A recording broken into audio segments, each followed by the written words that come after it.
ফিতরাও ফরজ। ফিতরা ফরজ করেছেন রাসূল সাল্লাল্লাহু আলাইহি ওয়াসাল্লাম।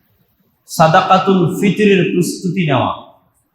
যাকাত এবং সাদাকাতুল ফিতর এক নয়, ফিতরা আলাদা, যাকাত আলাদা। যার বাড়িতে একদিনের খাবার আছে তার উপর ফিতরা ওয়াজিব, ফরজ। ফারাজ রাসূলুল্লাহ সাল্লাল্লাহু আলাইহি ওয়াসাল্লাম সাদাকাতুল ফিতর সাআম মিন তামারিন। আল্লাহর নবী ফরজ করেছেন ফিতরা সকল মুসলমানের উপরে, ছোট বড়, দাস দাসী, বাচ্চা শিশু সবার উপরে এক সা করে। কার উপরে? যার বাড়িতে একদিনের খাবার আছে তার উপরে ফিতরা ফরজ। ফরজের গুরুত্বই ভিন্ন, আল্লাহর নিকটে ফরজ সবচেয়ে প্রিয়। তাহলে ফিতরাও ফরজ, যাকাতও ফরজ। ফিতরা কার উপরে ফরজ? যার বাড়িতে একদিনের খাবার আছে। মানে আমাদের এলাকার গরিব থেকে গরিব মানুষের উপরেও ফিতরা ফরজ, তাকে আদায় করতে হয়। আর ফিতরা কি? ফিতরা শুধু রমজান, এটা সরাসরি রোজার সাথে সম্পৃক্ত। রোজার ভুল ত্রুটি মাফ করে নেওয়ার জন্য, রোজার গুনাহ খাতা মাফ করে নেওয়ার জন্য আল্লাহ সুবহানাহু ওয়া তাআলার পক্ষ থেকে একটা সিস্টেম যা আল্লাহ সুবহানাহু ওয়া তাআলা দিয়েছেন, সেটা হচ্ছে ফিতরা। মাথা প্রতি এক সা, যার বাড়িতে একদিনের খাবার আছে তাকে আদায় করতে হবে। এক সা সমান আজকের বাজার হিসাব অনুযায়ী 1.5 কেজি থেকে 2.5 কেজি চাল। শেখ সালেহ আল উসাইমিন থেকে দুনিয়ার বড় বড় ফুকাহাগণ যারা হিজাজের সা অনুযায়ী সা হিসাব করেছেন, তারা সবাই এক সা সমান 1.5 কেজি থেকে 2.5 কেজি বলেছেন।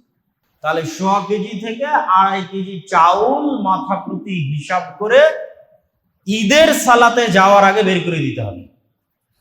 ঈদের সালাতে যাওয়ার আগে বাড়ি থেকে বের করে জমা দিয়ে দিতে হবে। যদি ঈদের সালাতে যাওয়ার আগেই মানুষকে বন্টন করে দিতে পারে তবুও সমস্যা নেই। আব্দুল্লাহ বিন ওমর রাদিয়াল্লাহু তাআলা বলছেন 27, 28, 29 এই রোজার দিনগুলোতে বন্টন করে দিতে পারে মানুষ, অত আগে না করে শেষের দিকে বন্টন করে দিতে পারে। বন্টন না করলেও তার বাড়ি থেকে আগেই বের করে দিতে হবে। ঈদের সালাত থেকে আসার পরে ফিতরা বের করার কোনো সুযোগ নাই, আর ফিতরা টাকায় আদায় করার কোনো সুযোগ নাই। খাদ্যদ্রব্য দিয়েই ফিতরা আদায় করতে হবে।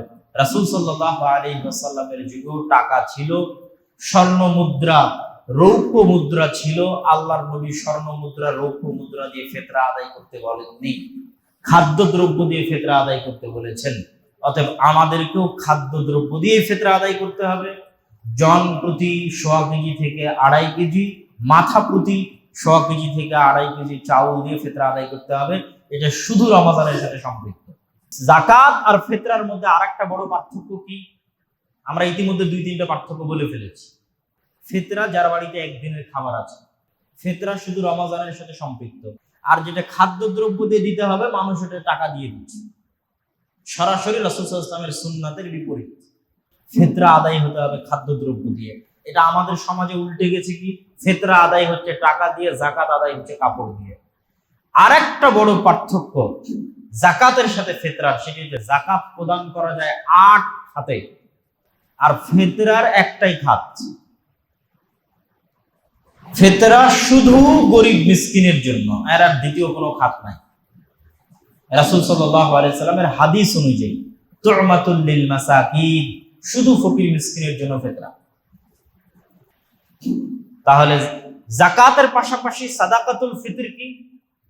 সাদাকাতুল ফিতর শুধু রমজানে আদায় করতে হয়, যাকাত শুধু রমজানে নয়। যাকাত যেই দিন ফরজ হয়েছে ওই দিন আদায় করতে হবে। আমাদের দেশের মানুষ বুঝে না, তাই রমজানে আদায় করে। আমি কখন নিসাব পরিমাণ সম্পদের মালিক হলাম ওটা খাতায় লিখতে হবে। ওই দিন থেকে 1 বছর পর আবার যদি দেখি আমার কাছে নিসাব পরিমাণ টাকা আছে, তাহলে ওই দিনেই যাকাত দিতে হবে। 1 সেকেন্ড দেরি করলে আপনি মরে গেলে যাকাত আদায় যদি না করেন তো অনাদায়ের কারণে শাস্তিযোগ্য অপরাধে বিবেচিত হবে। তাহলে কেমনে রমজান পর্যন্ত দেরি করবেন আপনি যাকাত আদায় করতে?